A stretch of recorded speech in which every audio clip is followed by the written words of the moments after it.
The night was quiet on the Murphy farm in rural Minnesota.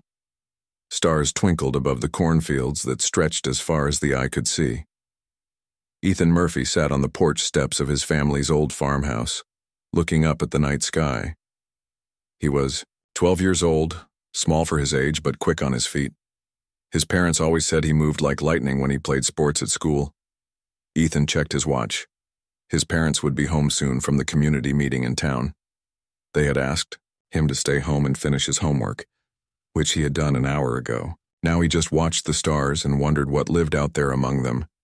50 years had passed since humans made first contact with the Galactic Consortium.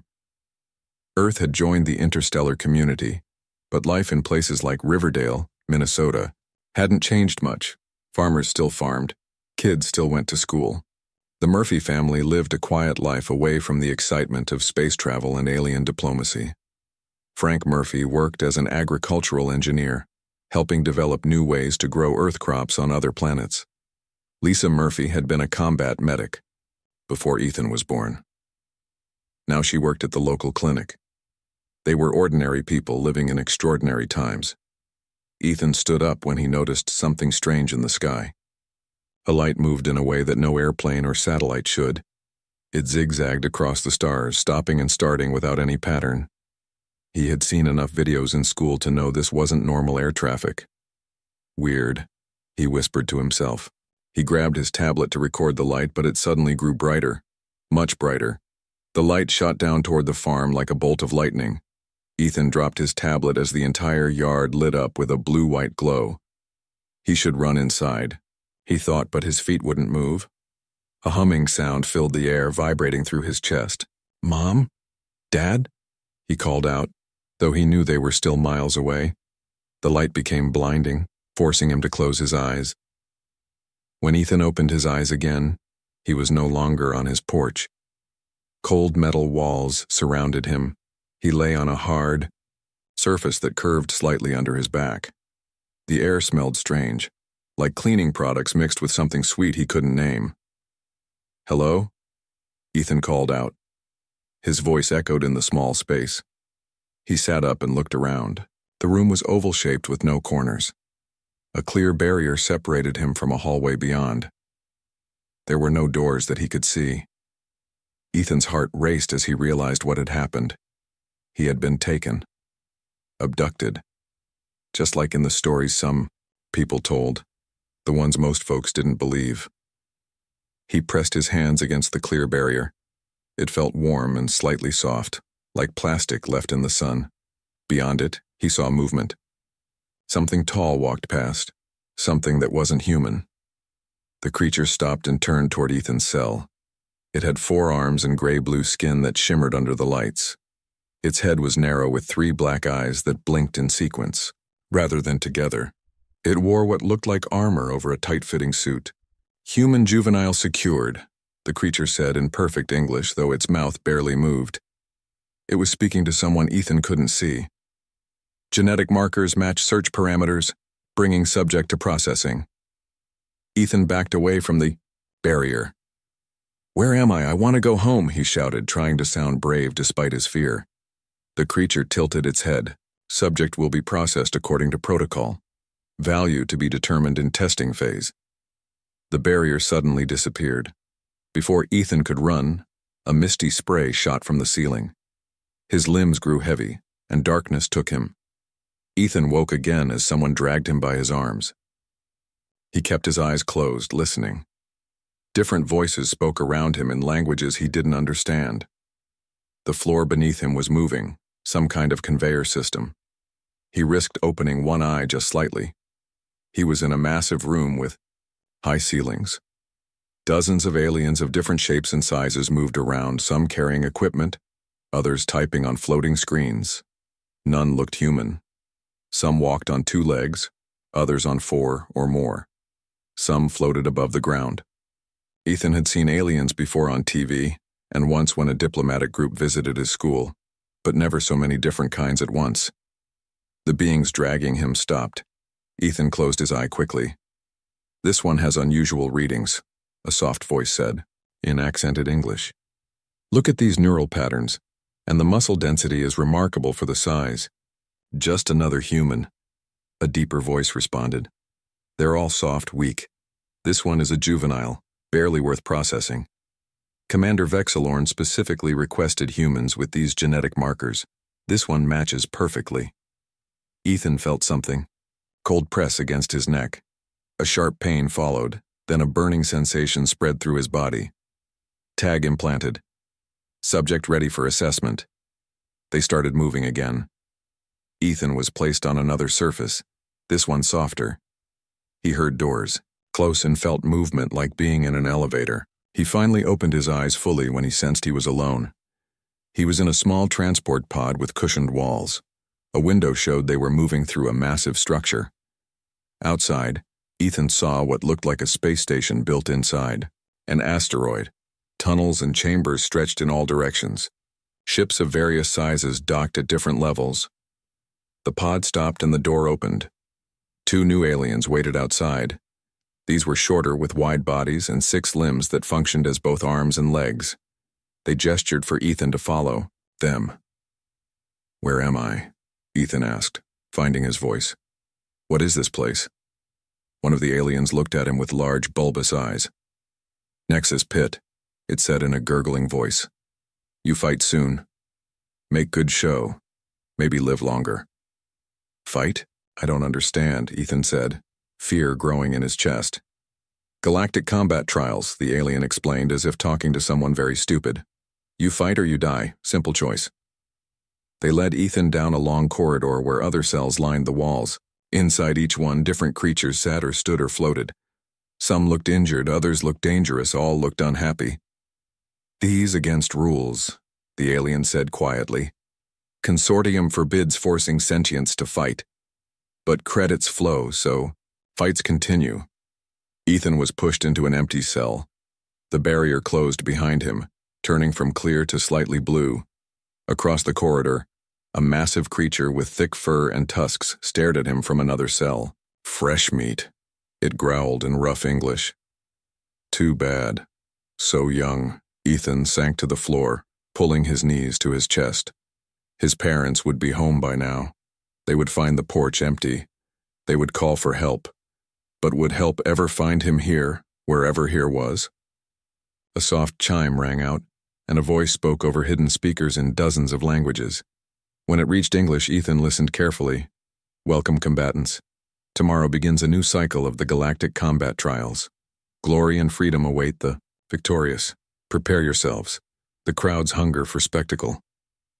Ethan closed his eyes and tried not to cry. He was just a kid from Minnesota. How was he supposed to fight aliens? All he knew was that somehow he needed to survive long enough for someone to find him. Back on Earth, Lisa and Frank Murphy returned to an empty house and a tablet lying broken on the porch steps. Above, strange lights disappeared into the night sky, leaving no trace of their sun. Ethan couldn't sleep. The cell's hard floor and the strange noises kept him awake. Some creatures in nearby cells cried out in the night. Others whispered in languages he didn't understand. The lights never fully turned off, casting everything in a dim blue glow.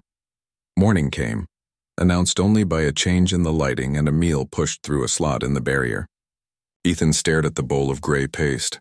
His stomach growled, but he hesitated. Finally, hunger won. The food tasted like oatmeal mixed with metal, but he ate it all. A tall figure appeared outside his cell. This alien looked different from the others, slender with pale blue skin and large, gentle eyes. She wore a white coat with strange symbols on the sleeve. "Hello, human child," she said in perfect English. "I am Dr. Nyla. I need to examine you." The barrier disappeared and 2 guards stepped forward with weapons ready. Dr. Nyla motioned for Ethan to follow her. "Where are you taking me?" "Ethan?" asked, his voice shaking. "Medical assessment," she replied. "Standard procedure for all new combatants." They walked down long hallways until they reached a room filled with strange equipment. The guards waited outside while Dr. Nyla guided Ethan to a table in the center. "Please lie down," she said. Ethan obeyed, watching nervously as she activated various machines.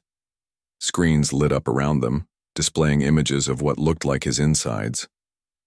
Fascinating, Dr. Nyla murmured.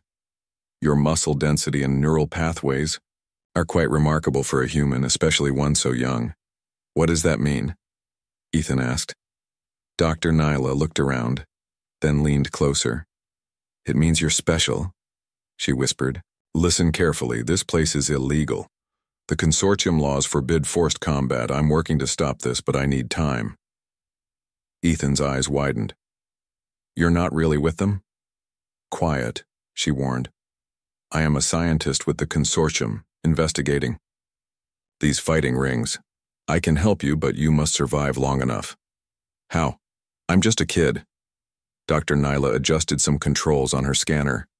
Humans are considered weak by most species, but that's a misconception. Earth's gravity is stronger than many homeworlds. Your evolutionary pressures created unique advantages. She showed him a screen with an image of his brain. See these areas? They process information faster than normal, and your muscle structure allows for sudden bursts of speed and strength. In the lower gravity of this station, you might surprise everyone.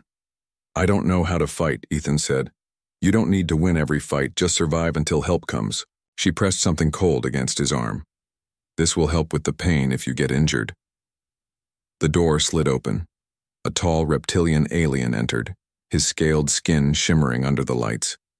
He stood over 7 feet tall with yellow eyes that narrowed when they saw Ethan. Is this the human juvenile doctor? He asked, his voice deep and raspy. Dr. Nyla straightened up. Yes, Commander Vexilorn. Assessment nearly complete. Vexilorn circled the table, studying Ethan like a predator. So small, so fragile. Yet the genetic markers match what we seek. He touched a claw to Ethan's cheek. Do you know why you're here, little human? Ethan tried not to shake. To fight in your arena. Vexilorn laughed, a sound like rocks grinding together. Smart child, yes, to fight, but more importantly, to die spectacularly. He turned to Dr. Nyla. Prepare him for a preliminary bout. Let's see if he's worth keeping alive. After Vexilorn left, Dr. Nyla quickly finished her examination. Remember what I said, she whispered. You have advantages they don't expect. Use them. The guards returned Ethan to his cell. Hours passed. He tried to remember everything his mom had taught him about fighting when she showed him basic self-defense. Use your opponent's size against them, she had said. The bigger they are, the harder they fall. A loud alarm sounded, the barrier disappeared, and the guards returned. Time to fight, human, one said. They led Ethan to a large chamber where several other aliens waited. Some looked as scared as he felt. Others looked dangerous and ready for battle. All wore simple clothes, similar to the plain gray outfit Ethan had been given. A booming voice announced something in various languages. When it reached English, Ethan listened carefully. Preliminary matches begin in 10 minutes. New combatants will demonstrate their potential. Survivors advance to ranked bouts. An alien pushed Ethan toward one of several small doorways. Wait here, it growled. When door opens, enter arena. Fight until opponent falls, or you fall. Through a small window, Ethan could see a circular area about the size of his school gym. Stands surrounded it, filled with hundreds of aliens of all shapes and sizes. They cheered as a fight ended and workers dragged away an injured competitor. Next match, the announcer called out. Sector 3 newcomers. The door slid open. Heart pounding, Ethan stepped into the arena. Across from him, another door opened, and a four-armed alien with green skin entered. It stood about 5 feet tall, muscular, and angry-looking. The crowd roared. Ethan heard laughter. They were laughing at him, the small human child facing a trained fighter. In a booth high above the arena, Commander Vexilorn watched with interest. Beside him sat wealthy aliens placing bets. The odds against the human are astronomical, Vexilorn said. 1,000 to 1. One of the wealthy aliens snorted. Why even bother with such a pathetic specimen? Entertainment, Vexilorn replied. The crowd loves unexpected matches. In the arena, Ethan's opponent charged. Ethan remembered Dr. Nyla's words about Earth's gravity. He had always been fast, the quickest kid in his class. Now he needed that speed. He waited until the last second, then dodged to the side. The alien missed him by inches, surprised by the human's quickness. The crowd murmured. Ethan knew he couldn't win with strength. He needed to be smart. The alien came at him again, swinging all four arms. Ethan ducked under two fists and jumped back from the others. He felt lighter here, his jumps higher than they should be. The alien grew frustrated, charging wildly. Ethan waited, then stuck out his foot. The alien tripped, crashing face first into the arena floor. The crowd gasped. Before his opponent could recover, Ethan jumped on its back and pressed his fingers into a spot where its neck met its shoulder, a weak point his mother had shown him. The alien struggled, then went limp. Silence fell over the arena. Then a roar of surprise and confusion erupted. "Winner, human juvenile," the announcer said, sounding shocked. Guards rushed in to escort Ethan out. As they led him away, he caught sight of Dr. Nyla watching from a doorway. She gave him a small nod. In the commander's booth, Vexilorn smiled. "Most interesting," he said. "This human child has potential we didn't expect." One of the wealthy aliens leaned forward. "I want to see him against a real champion. That would be entertainment worth watching." Vexilorn's smile widened, showing sharp teeth. "I believe that can be arranged." Back in his cell, Ethan sat trembling. He had survived, but he knew the next fight would be harder. Much harder. Meanwhile, billions of miles away, Ambassador Kyle Bennett received an urgent message. "Sir, we've located another abduction site, a farm in Minnesota. The victim is a 12-year-old boy named Ethan Murphy." Bennett's face hardened. "That's the 5th human taken this month, all matching the same genetic profile."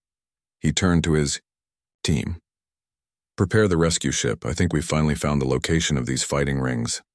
Word of Ethan's victory spread through the Nexus pit. Aliens whispered as he passed. Some looked curious, others angry. The guards treated him with more caution, keeping their weapons ready whenever they moved him. 3 days passed. Ethan won. 2 more fights against increasingly difficult opponents. Each time, he used his speed and the fighting techniques his mother had taught him. The crowds grew larger with each match, drawn by the novelty of a human child defeating alien warriors.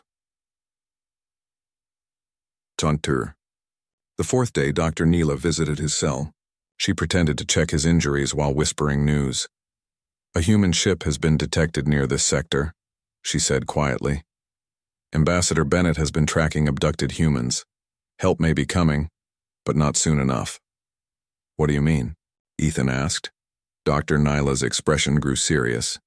"Commander Vexilorn has scheduled you for a champions match tomorrow, against Krull the Devastator." Fear gripped Ethan's chest. "Who is Krull?" "The arena's undefeated champion, a Tauridian warrior, 9 feet tall with 4 arms. He has killed 27 opponents and has never lost a match." She looked around nervously. "Vexilorn has placed massive secret bets on this fight." "Bets against me, right?" Ethan asked. Dr. Nyla shook her head. "No. On you. The odds are extremely high against a human child. If you somehow win, Vexilorn stands to make billions of credits." "But how could I possibly win?" She leaned closer. "Tauridians have one weakness, a nerve cluster at the base of their skull. Strike it with enough force, and they collapse instantly. It won't kill him, but it will end the fight." She demonstrated the exact spot on her own neck. "Why are you helping me?" Ethan asked. Dr. Nyla's eyes softened. "Because what happens here is wrong, and because long ago, a human doctor saved my life when no one else would help." That night, Ethan couldn't sleep. He practiced the striking motion Dr. Nyla had shown him, aiming at an imaginary spot in the air. Could he really defeat a champion, alien warrior? The thought seemed impossible. Morning came too quickly. Instead of the usual guards, 6 heavily armed security officers arrived at his cell. They surrounded him as they marched through corridors Ethan hadn't seen before. They entered a large preparation room with weapons displayed on the walls. "Commander."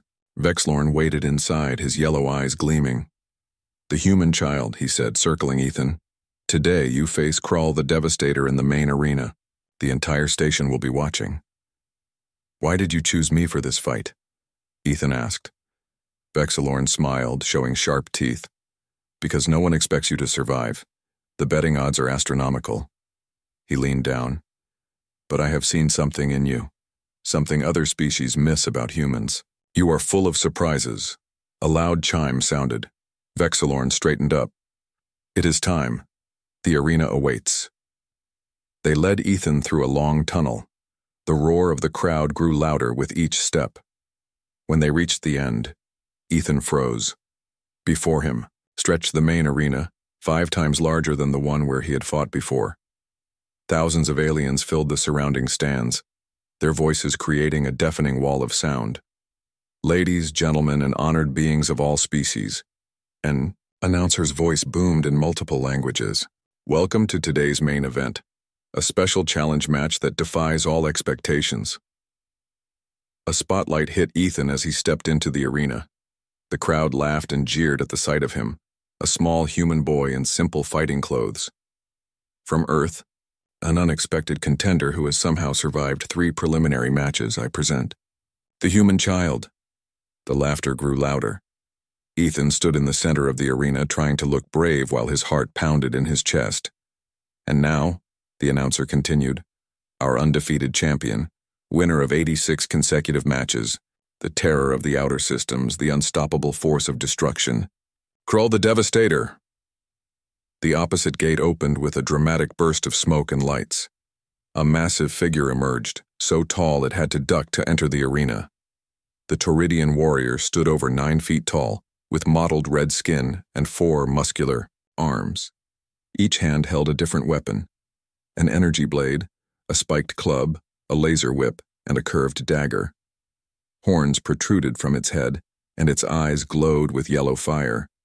The crowd went wild, stamping feet and waving tentacles in approval. Krull raised all 4 arms, basking in the adoration. Then he turned toward Ethan, his face twisting into a look of disbelief. This, he bellowed, his voice deep enough to vibrate the floor. This is my opponent, a human whelp? He turned to the official's box. Is this some kind of joke? Commander Vexilorn's voice came through the speakers. The human has defeated 3 warriors already. The challenge stands. Krull looked back at Ethan and laughed, a sound like thunder. Then this will be the shortest championship match in history. He tossed aside his weapons one by one. I need no arms to crush this insignificant creature. High above the arena, Dr. Nyla watched anxiously from a control room. Beside her, technicians monitored the arena's safety systems. On another screen, she saw something the others missed. A small ship approaching the station's outer docking. Ring. A human ship. It's too late, she whispered. They won't reach him in time. In the arena, a force field sprang up around the fighting area, preventing escape. The announcer's voice rose with excitement. Fighters ready! The match will continue until one combatant is unable to continue or surrenders. There are no other rules. A pause for dramatic effect. Begin! Krull charged forward with surprising speed for his size. The crowd roared as the massive warrior closed in on the small human boy.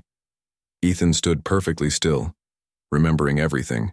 Dr. Nyla's advice, his mother's training, the strange feeling he got sometimes when the world seemed to slow down around him. He took a deep breath and waited. In the VIP box, aliens of every species leaned forward. Billions of credits in bets rode on this match. Commander Vexilorn smiled to himself, knowing what was about to happen would shock them all. 3 seconds, he murmured. This will be over in 3 seconds. As Krull reached Ethan, his enormous hands outstretched to grab the boy, time seemed to slow down for Ethan. He saw everything with perfect clarity, the pattern of Krull's movement, the position of his neck, the exact spot where the nerve cluster would be. The first second ticked by as Krull's hands closed on empty air, Ethan having moved with inhuman speed.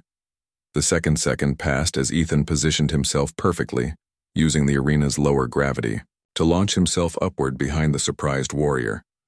And in the third second, as the entire arena watched in disbelief, Ethan's hand struck the exact spot at the base of Krull's skull with perfect precision and surprising force. The massive champion froze mid-motion, his eyes widening in shock. Then, like a great tree falling, Krull the Devastator collapsed unconscious to the arena floor. The silence that followed was absolute. The silence lasted only seconds before chaos erupted. The crowd roared with a mix of shock, anger, and amazement. Some aliens jumped to their feet, waving their betting slips and shouting. Others stood frozen in disbelief. Medical teams rushed onto the arena floor to check on the fallen champion. Ethan stood beside Krull's massive form, breathing hard. He could hardly believe what had just happened. His hand tingled from the impact of the strike. The medical team pushed him aside as they examined the unconscious Tauridian. "He lives," one of them announced, "but he cannot continue." The announcer's voice trembled as it echoed through the arena. "The winner, by knockout, in 3 seconds, the human child." Guards surrounded Ethan quickly, shields raised to protect him from objects being thrown by angry spectators who had lost their bets. They rushed him toward the exit tunnel as the arena's security systems activated, calming the more violent members of the audience with mild stun fields. In the tunnel, Commander Vexilorn waited, his scaled face split in a wide grin. "Magnificent," he exclaimed. "Exactly as I predicted. The odds were 10,000 to 1 against you. My secret bets will make me the richest being in this sector." Ethan glared at him. "You used me." Vexilorn laughed. "Of course I did, but you should thank me. No one will dare underestimate humans again after this day." He turned to the guards. "Take him to the secure holding area. He is far too valuable to risk now." As they led Ethan away, alarms began to sound throughout the station. Red lights flashed in the corridors. Over the speakers, an automated voice repeated, "Security breach in docking ring 7. Unknown vessel has forced entry. All security personnel report to Sector 8. The guards looked at each other nervously. 2 of them ran off toward the commotion, leaving only 4 to escort Ethan. They moved faster, pushing him roughly down side corridors away from the main passages. "What's happening?" Ethan asked. None of the guards answered, but he could see fear in their eyes. They reached a small door and shoved him through it into what looked like a storage room. One guard stayed inside with him while the others took positions outside. Ethan sat on a crate, listening to the alarms and distant sounds of commotion. His guard paced nervously, weapon ready. Minutes passed. Then the door slid open. Dr. Nyla stood there, holding what looked like a medical scanner. Before the guard could react, she pointed it at him and pressed a button. The guard collapsed to the floor. "Quickly," she said to Ethan. "Your people have come for you." Ethan jumped up. "Humans? Here?" "A rescue team led by Captain Olivia Wilson. They've breached the station's defenses and are fighting their way to the detention areas." She handed Ethan a small device. "This will help them track you. We must move now while security is distracted." They slipped out of the room and hurried through empty service corridors. Dr. Nyla seemed to know the station well, avoiding the main paths where fighting could be heard. They passed windows overlooking the docking bays. Ethan saw a sleek human ship attached to one of the ports. Its boarding ramp extended. Armed figures in human combat suits exchanged fire with station security. "That's your way home," Dr. Nyla said. "But we need to reach them first." They turned a corner and nearly ran into Commander Vexilorn. The reptilian alien held a large energy weapon, his yellow eyes wide with fury. "Traitor," he hissed at Dr. Nyla. "I knew there was a spy, but I didn't expect it to be my chief medical officer." Dr. Nyla pushed Ethan behind her. "This ends now, Vexilorn. The consortium is shutting down your operation. Surrender while you can." Vexilorn laughed. "Surrender? When I have just made billions on the fight of the century? I think not." He raised his weapon. "The human child stays. He is too valuable now." "The child goes home," a new voice said. They all turned to see a human woman at the end of the corridor. She wore a combat suit with the emblem of Earth's Diplomatic Protection Service. Her weapon was aimed directly at Vexilorn. "Captain Wilson," Dr. Nyla said with relief. Vexilorn snarled, swinging his weapon toward the new threat. Captain Wilson fired first. A blue energy pulse hit Vexilorn in the chest, sending him crashing against the wall. He slumped to the floor, unconscious but alive. "Ethan Murphy?" Captain Wilson asked, approaching quickly. Ethan nodded, his eyes wide. "You came for me." "We've been tracking these abductions for months," she explained. "Your parents raised the alarm immediately when you disappeared. Ambassador Bennett organized this rescue mission personally." She looked at Dr. Nyla. "Thank you for your help. The consortium will want to debrief you." Dr. Nyla nodded. "I've collected evidence of all illegal activities here, but we must hurry. Station security is regrouping." More human soldiers appeared, securing the corridor. Captain Wilson activated her communicator. "Team 2, we have the package. Proceeding to extraction point." She turned to Ethan. "Stay close to me. We're going home." They moved quickly through the station, the human soldiers forming a protective circle around Ethan. Occasionally they encountered resistance, but the rescue team was well trained and heavily armed. Most of the station's security forces had already surrendered when they realized consortium authorities were involved. As they neared the docking bay, a massive figure blocked their path. Krull the Devastator stood before them, now conscious and furious. He wore no weapons but didn't need them. His 4 arms were weapons enough. "The human child," he growled. "No one leaves until I have my rematch." The soldiers raised their weapons, but Captain Wilson signaled them to wait. She looked at Ethan. "This is the champion you defeated?" Ethan nodded, his heart racing. In 3 seconds, Krull took a step forward. "A lucky strike. It will not happen again." Captain Wilson studied the massive alien. "We don't have time for this." She turned to Krull. "The boy is under Earth's protection. Now, stand aside." "Or what?" Krull demanded. "Or I'll let him knock you out again," she said calmly. This time with witnesses from the diplomatic corps present. Krull's eyes narrowed as he looked at Ethan. The boy stood straight, meeting the champion's gaze without flinching. Something passed between them, a moment of recognition, warrior to warrior. Slowly, surprisingly, Krull stepped aside. "The stories of humans have always been interesting," he said. "Now I know why." He looked directly at Ethan.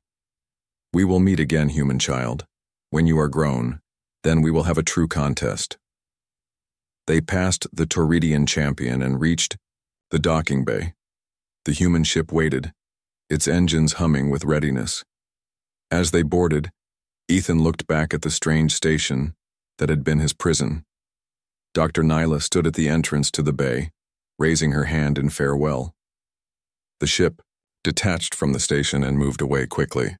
Through a viewport, Ethan watched as the Nexus pit grew smaller, then vanished as they entered faster than light travel. Captain Wilson sat beside him. "Your parents are waiting at the Earth Embassy on Proxima Station. We'll be there in 12 hours. She studied him curiously. The ambassador will want to hear everything that happened, especially how a 12-year-old boy defeated the most feared warrior in the sector in just 3 seconds. Ethan looked down at his hands. "I just did what Dr. Nyla told me to do, hit the right spot, and moved faster than any human should be, able to," Captain Wilson added. "The medical team will want to examine you when we get back." Ethan nodded, suddenly feeling very tired. The events of the past days crashed down on him. He was going home. He was safe. But something had changed. The galaxy would never see humans the same way again. The reunion with his parents at the Earth Embassy on Proxima Station was filled with tears and tight hugs. Lisa and Frank Murphy couldn't stop touching their son's face and hair, as if making sure he was real. Ethan told them everything that had happened, from the abduction to the fights in the arena. His mother's face hardened when he described using the fighting techniques she had taught him. "I'm so sorry you had to use those skills," she said. "I taught you self-defense hoping you'd never need it." "But it saved my life," Ethan replied. "And I beat Krull the Devastator in 3 seconds. His father shook his head in amazement. "My son, the Galactic champion." Ambassador Kyle Bennett joined them later that day. He was a tall man with a serious face that softened when he spoke to Ethan. "You've become quite famous, young man," he said. "News of your victory has spread across 17 systems already. The video of your 3-second fight is the most viewed recording in consortium space this month. There's a video? Ethan asked, surprised. Arena fights are always recorded, Bennett explained. Usually they're only shown on illegal networks, but this one was too extraordinary to contain. A human child defeating the champion that quickly? No one has ever seen anything like it. The ambassador turned to Ethan's parents. The medical team has completed their examination of Ethan. The results are fascinating. Is he okay? Lisa asked quickly. He's perfectly healthy, Bennett assured her. But he has some unusual genetic traits. Nothing dangerous or strange. Just rare combinations that give him exceptional reflexes and neural processing speed. We've found similar patterns in other humans who were abducted. That's why they took him? Frank asked. Bennett nodded. The fighting ring operators were specifically targeting humans with these genetic markers. They wanted to see how we would perform in combat situations. But why? Lisa demanded. Because, said a new voice, many species in the galaxy fear what humans might become. They turned to see Dr. Nyla enter the room. She looked different in formal consortium diplomatic clothes, but her gentle eyes were the same. Dr. Nyla has been granted asylum by Earth, Ambassador Bennett explained. Her testimony has already led to the arrest of 12 trafficking networks across the sector. The doctor sat down across from Ethan. What you did in that arena changed things, Ethan. For centuries, many advanced species have viewed humans as physically inferior. Your planet's gravity is stronger than most, your muscles denser, your reflexes faster. But these advantages weren't understood or respected. Until a 12-year-old boy knocked out their champion in 3 seconds, Bennett added with a smile. 2 weeks later, Ethan and his family returned to their farm in Minnesota. Reporters had visited during the first few days, but Ambassador Bennett had kept most of them away. Ethan tried to return to normal life, going back to school and helping with chores. But things had changed. His classmates treated him differently, some with awe, others with uncertainty. One evening, as Ethan sat on the porch watching the stars, his mother joined him. "How are you feeling?" she asked. "Different," Ethan admitted. "Like I don't quite fit here anymore." Lisa put her arm around him. "You went through something no one else can understand. It will take time." "The ambassador called today," Ethan said. "He wants me to join a special program. For humans with unique abilities," he called it.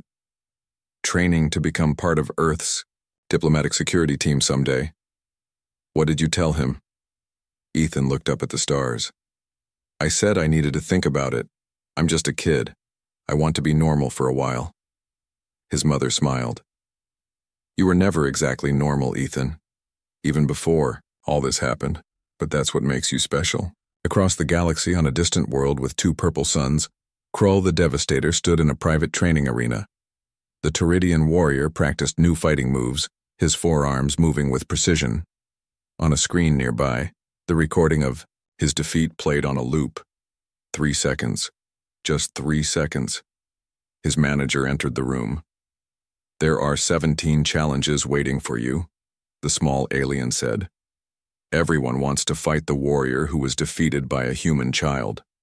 Krull ignored him, focusing on the video. "Arrange a meeting with the consortium science team," he said finally. "I want to understand everything about humans, their strengths, their weaknesses."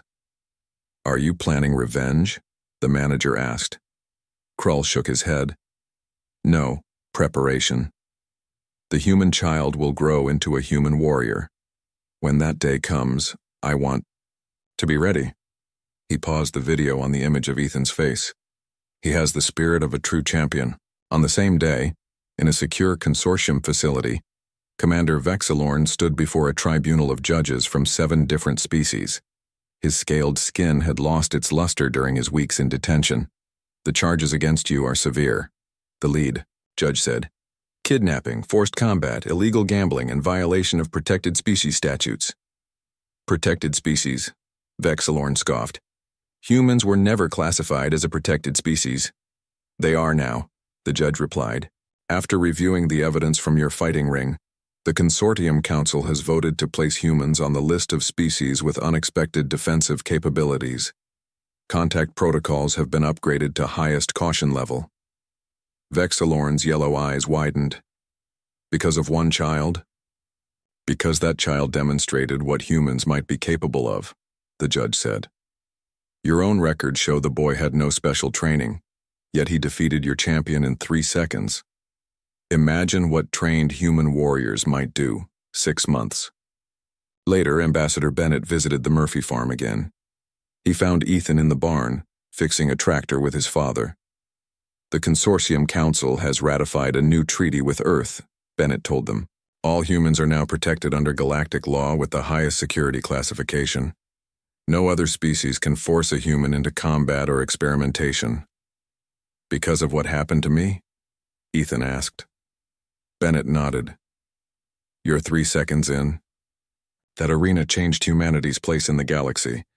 We're no longer seen as the weak newcomers. Now we're respected, perhaps even feared a little. I don't want aliens to fear us, Ethan said. Not fear, Bennett corrected.